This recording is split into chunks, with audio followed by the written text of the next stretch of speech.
ایک حدیث ہے مشکات شریف میں، اس کے آئینے میں ہم نے اپنے ملک کو بھی دیکھنا ہے، امت کے اجتماعی مسائل کو بھی دیکھنا ہے۔ نبی اکرم صلی اللہ تعالیٰ علیہ وسلم کے الفاظ کی روشنی میں ہم سب نے اپنے اپنے لیے راہ کا تعین کرنا ہے۔ اللہ کے پیارے حبیب صلی اللہ تعالیٰ علیہ وسلم نے فرمایا، جب کسی قوم میں خیانت ظاہر ہوتی ہے اور پھر وہ خیانت کھلم کھلا ہونے لگتی ہے اعلانیہ، رشوت کا نام لوگوں نے تحفہ نہیں رکھ لیا، گفٹ نہیں رکھ لیا، کھلم کھلا نہیں سارا کچھ ہو رہا، کھا گئی اس ملک کو کمیشن، کھا گئی۔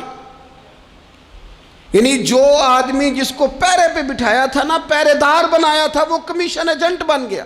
جس کو بٹھایا تھا نا کہ تو راہبر بن جا، وہ راہزن بن گیا، اس نے تھوڑا تھوڑا کر کے بیچنا شروع کر دیا، تھوڑا تھوڑی سوداگری شروع کر دی۔ میرے رسول اکرم صلی اللہ تعالیٰ علیہ وسلم فرمانے لگے، جب کسی قوم میں خیانت ظاہر ہوتی ہے اور کھلم کھلا ہونے لگتی ہے تو اللہ تعالیٰ اس قوم کے دلوں میں اس کے دشمنوں کا خوف اور ڈر ڈال دیتا ہے۔ خائن دشمنوں کے مقابلے میں بزدل ہو جاتے ہیں، خوف کھاتے ہیں، ان کے اندر طاقت ہونے کے باوجود بزدلی جڑ پکڑتی ہے۔ کیوں؟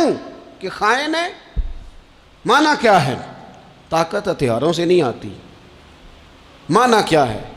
طاقت اسلحے سے لیس ہو کے نہیں آتی، بلکہ میرے محبوب کی یہ حدیث بتاتی ہے، طاقتور وہ ہوتا ہے جو امانت دار ہوتا ہے۔ امانت دار لوگ طاقتور ہوتے ہیں۔ محبوب کی حدیث پاک ہمیں یہ سبق دیتی ہے۔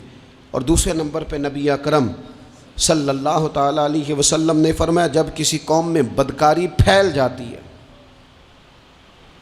اور عام ہو جاتی ہے، حضور علیہ الصلوۃ والسلام فرماتے ہیں پھر اس قوم میں بکثرت موتیں ہونے لگتی، بسوں کی بسیں الٹ گئیں، درجنوں بیسیوں لوگ بیک وقت موت کے منہ میں چلے گئے۔ حضور فرماتے ہیں کہ یہ وہ سزا ملتی ہے اس قوم کو جو بدکاری کو عام کر دیتی ہے۔ کس قدر فروغ دیا گیا گندی گفتگو کو، کس قدر زیادہ عام ہو گئے کچے اور بیہودہ جملے، کس قدر زیادہ لوگوں میں وہ چیزیں عام کی گئیں جو کوئی بھی مہذب معاشرہ اپنے بچوں اور بہن بھائیوں میں بیٹھ کر ان کا سننا اور بولنا پسند نہیں کرتا۔ خوش مزاجی کے نام پر کیا زہر گھولا گیا نئی نسل کے وجود میں کہ وہ کہاں کہاں گفتگو پہنچ گئی اور کیا کیا بات ہوئی، اور کس طرح معاذ اللہ ذو معنی باتیں، ایسی گفتگو جو شریف النفس آدمی اور وزادار آدمی ویسے ہی پسند نہیں کرتا، وہ عام ہو گئی اور جوانوں میں عام ہوئی۔ اس قوم میں جس کو کل کو آپ نے معمار بنانا تھا، اس کے آپ نے باغ ڈور دینی تھی، اس کے ہاں یہ چیزیں عام ہوئی۔ اور پھر تیسرے نمبر پر رسول رحمت صلی اللہ تعالیٰ علیہ وسلم نے فرمایا، جو قوم ناپ تول میں کمی کرنے لگتی ہے، پیمانے اور ترازو ٹھیک نہیں رکھتی، اس قوم کی روزی کاٹ دی جاتی ہے، برکت اٹھ جاتی۔ سارا دن محنت کرتے ہیں لوگ، سارا دن تجارتیں ہوتی ہیں، سالوں بیت گئے کمائیاں کرتے، دادا بھی، بیٹا بھی، پوتا بھی، چار بھائی بھی لگے ہوئے، کمائی پہ کمائی، محنت پہ محنت، کوئی ملک سے باہر ہے، کوئی ملک کے اندر جدوجہد کر رہا ہے، کوئی کہیں ہے، کوئی کہیں ہے، لیکن برکت کٹ گئی۔ کیوں؟ اس لیے کہ لیتے وقت اس کا انداز اور ہے اور دینے لگتا ہے تو پھر اس کا انداز اور ہے۔ جب کسی سے وصولی کرتا ہے تو اسے کہتا ہے خدا کا خوف کر، اور جب خود دینے لگتا ہے تو پھر یہ بھول جاتا ہے، پھر اسے یاد ہی نہیں رہتا۔ حضور فرماتے ہیں جب قومیں ناپ تول میں کمی کرتی، پیمانے کمزور کر لیتی، یہ جب لوگوں کو کاٹ کے دینے لگتی ہیں تو پھر ان کی روزی کٹ جاتی ہے۔